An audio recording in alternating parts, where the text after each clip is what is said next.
Hello fellow geeks and welcome back to Running Geek Girl. My name is Heather and I am glad that you're here today because it is time for my Meatless for a Month update number 2. That's right, I have been at this for 2 weeks now and I'm feeling pretty good about it. A lot of the energy problems that I had over the last week have sort of died off. I have had a little bit of a mental drain over the past few days with a death in the family and just a lot of struggles with virtual learning with my older kid.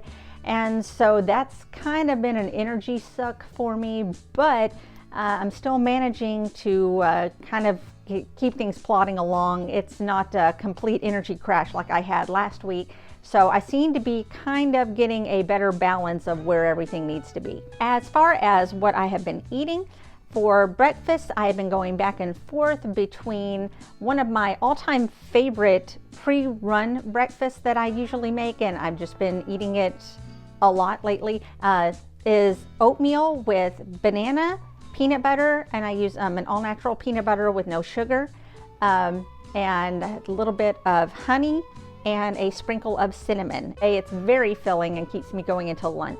The other breakfast that I've been turning to this week is, if you are familiar with Kodiak cakes, they make protein pancake mix. I got the dark chocolate flavor and made it with the extra protein options of adding whole milk and an egg to it in order to give it that extra protein boost. What I do is I make all the pancakes on Sunday and keep them in a Tupperware container. Then all I have to do is pull them out, put them on a plate, warm them up, and add butter and maple syrup to them. I usually end up having to share the pancakes with my daughter because she'll sit across from me and go, so I have to share. For lunches, I've been turning to a couple of easy meals that I have turned to in the past. Again, very easy to throw together and to warm up. So the first one is a black bean and avocado tostada. I just take a tortilla and toast it in a frying pan, then add seasoned black beans, some avocado, a scoop of pico de gallo, and some smoked paprika, and just roll that up and eat it. Very, very good. The second lunch that I've turned to this week is a very easy to make spinach and cheese tortellini. I just cook that up at the beginning of the week, divide it up into containers, and then all I have to do is warm it up, drizzle a little bit of olive oil and sea salt, and it's good to go for lunch. I've had a few experiments for dinner. Normally on Tuesdays we will have some form of a taco.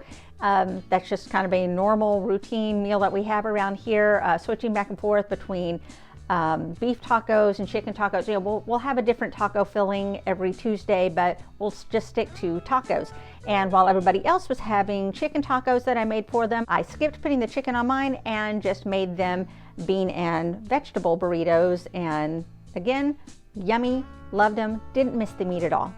Another option that I did this week was I made a stir fry, and while I had chicken to add to everybody else's stir fry, I kept mine separate where I just had the vegetables and the rice with soy sauce, and again, very, very good. Did not miss the meat at all. There was also an instance in which everybody else had a meat entree and I was not able to make it vegetarian for myself, and so I had something separate. What I did was I got the Morningstar Farms chicken patty. It is a veggie patty that is made to taste like chicken, and this one had buffalo flavoring to it. Very crispy, cooked it up in the oven. It was so good. I would definitely recommend those, and I definitely plan on having those again. I had one of those with a side of rice and some green beans, and that was my full meal.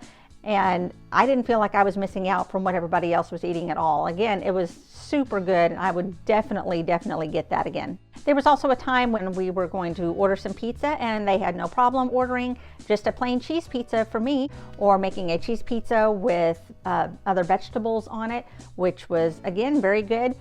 I'm finding that I'm really not missing the taste of meat or anything like that. So I would say that this experiment is going fairly well. I have done some searching around on the grocery app where I order all of my groceries. I don't really go into the store much anymore. I pretty much just order the groceries and then pick them up curbside. And I have seen a lot of meatless options come up on the app where I order, and so there are quite a few things that I do plan on trying and seeing if I like them. So stay tuned to find out how that goes. So that is week 2 of my Meatless for a Month challenge.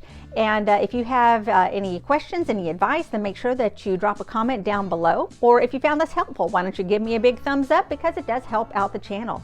If you're not subscribed to this channel already, make sure that you hit the subscription button, because I update with running videos all the time. You can also hit that bell icon so you can be notified when I have new videos out.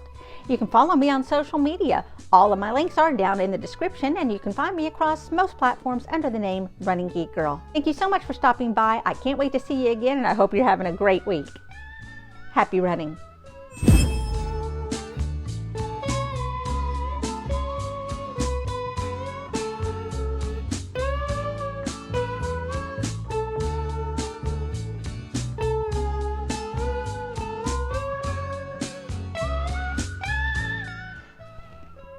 Yes, sir.